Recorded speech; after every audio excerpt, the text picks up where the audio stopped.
ನಾನು ಧರ್ಮಪಾಲ್ ಗೌಡ ಅಂತ, ನಾನು ಕಂಪ್ಲೇಂಟ್ ಕಡೆ ನಾನು ಲಾಯರ್. ಇವತ್ತು ಉದಯನಿಧಿಯವರು ಅಕ್ಯೂಸ್ ನಂಬರ್ 1 ಇವತ್ತು ಹಾಜರಾದರು, ಕೋರ್ಟ್ ಮುಂದೆ ಹಾಜರಾಗಿ ಬೇಲ್ ಅಪ್ಲಿಕೇಶನ್ ಮೂವ್ ಮಾಡಿದರು.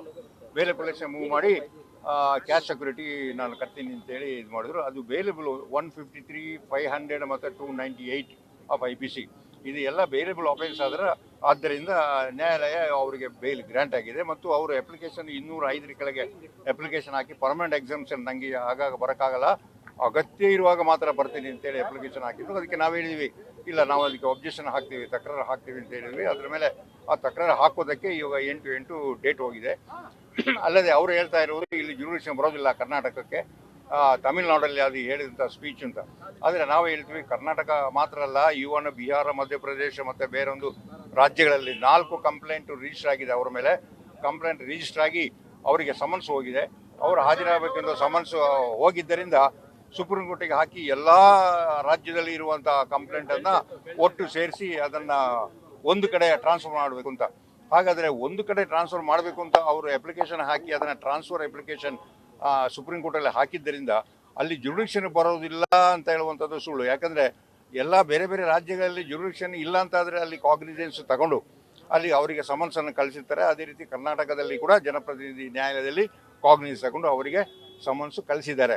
ಈಗ ಅಲ್ಲಿ ತೇನಂಪೇಟೆಯಲ್ಲಿ ಒಂದು ಆರ್ಗನೈಸ್ ಮಾಡ್ತಾರೆ, ಯಾರು ಅಕ್ಯೂಸ್ ನಂಬರ್ 2 ಮತ್ತು 2ರಿಂದ 6 ಆರೋಪಿಗಳು ಎಲ್ಲ ಸೇರಿ, ಅದರ ಹೆಸರೇ ಹಿಂದೂ ಧರ್ಮ ನಿರ್ಮೂಲನಾ ವೇದಿಕೆ ಅಂತ.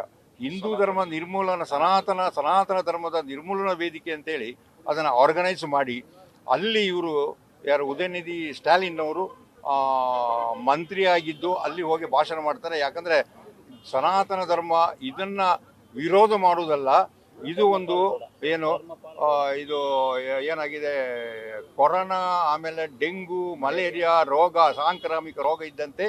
ಆದ್ದರಿಂದ ಈ ಸನಾತನ ಧರ್ಮ ಹಿಂದೂ ಧರ್ಮವನ್ನು ಸಂಪೂರ್ಣವಾಗಿ ನಿರ್ಮೂಲನೆ ಮಾಡಬೇಕು, ಇದನ್ನು ವಿರೋಧ ಮಾಡೋದಲ್ಲ ಅಂತ ಹೇಳುವಂತಹ ಒಂದು ವೇದಿಕೆಯ ಮುಂದೆ ನಿಂತ್ಕೊಂಡು ಇವರು ಉದ್ದೇಶಪೂರ್ವಕವಾಗಿ ಹಿಂದೂ ಧರ್ಮ, ಸನಾತನ ಧರ್ಮವನ್ನು ಅವಹೇಳನೆ ಮಾಡುವಂಥ, ಹಿಂದೂಗಳನ್ನು ಕಡೆಗಣಿಸುವಂಥ ಒಂದು ಕೃತ್ಯವನ್ನು ಮಾಡಿದ್ದಾರೆ. ಆದ್ದರಿಂದ ಇವರ ಮೇಲೆ ನಾವು ಫಿರ್ಯಾದಿ ಹಾಕಿ ನ್ಯಾಯಾಲಯ ಅವರಿಗೆ ಸಮನ್ಸ್ ನೀಡಿತ್ತು. ಅದೇ ಪ್ರಕಾರ ಇವತ್ತು ಹಾಜರಾಗಿದ್ದಾರೆ. ಮುಂದೆ 8/8 ಇವತ್ತು ನ್ಯಾಯಾಲಯ ಡೇಟ್ ಅವರಿಗೆ ಕೊಟ್ಟಿದೆ. ಈಗ ಬೇಲ್ ಆಗಿ, ಅದು ಬೇಲೇಬಲ್ ಆಫೆನ್ಸ್, ಜಾಮೀನು ಕೊಡುವಂಥ ಆಫೆನ್ಸ್ ಆಗಿದ್ದರಿಂದ ಸುಲಭದಲ್ಲಿ ಬೇಲ್ ಆಯಿತು. ಹಾಜರಾತಿಯಲ್ಲಿ ವಿನಾಯಿತಿ ಕೊಡಬೇಕು ಅಂತ ಅವರು ಕೇಳಿದರೆ ಹಾಜರಾತಿಯಲ್ಲಿ ವಿನಾಯಿತಿ ಕೊಟ್ಟಿಲ್ಲ. ಅದಕ್ಕೆ ನಾವು ತಕರಾರು ಹಾಕ್ತೀವಿ ಅಂತ ನಾವು ಹೇಳಿದ್ವಿ, ಒಬ್ಜೆಕ್ಷನ್ ಹಾಕ್ತೀವಿ ಅಂತ. ಸಾಮಾನ್ಯವಾಗಿ ಅವರಿಗೆ ಬರದೇ ಇದ್ರೆ 317ರಲ್ಲಿ ಕೆಳಗೆ ಅವರು ಅಪ್ಲಿಕೇಶನ್ ಆ ದಿನಕ್ಕೆ ಅಪ್ಲಿಕೇಶನ್ ಎಕ್ಸಾಮ್ಷನ್ ಅಪ್ಲಿಕೇಶನ್ ಹಾಕ್ತಾ ಹೋಗ್ಬೋದು. ಆದರೆ ಸಂಪೂರ್ಣವಾಗಿ ವಿನಾಯಿತಿ ಕೊಡುವಂಥದ್ದು ಇಲ್ಲ. ಯಾಕಂದರೆ ಸ್ಟೇಟ್ಮೆಂಟ್ ಮಾಡಬೇಕಾದ್ರೆ ಅವರು ಹಾಜರಿರಬೇಕು, ಜಡ್ಜ್ಮೆಂಟ್ ಆದಾಗ ಹಾಜರಿರಬೇಕು, ಆಮೇಲೆ ಚಾರ್ಜ್ ಫ್ರೇಮ್ ಆಗುತ್ತೆ ಆವಾಗಲೂ ಹಾಜರಿರಬೇಕು. ಆಗ ಹಲವಾರು ಒಂದು ಸ್ಟೇಜ್ಗಳಲ್ಲಿ ಅವರು ಹಾಜರಿರಬೇಕಾಗುತ್ತದೆ. ಧರ್ಮಪಾಲ್ ಗೌಡ. ನ್ಯೂಸ್ ಫಸ್ಟ್, ನಿರ್ಭೀತಿಯಿಂದ ನಿಮ್ಮ ಪರವಾಗಿ.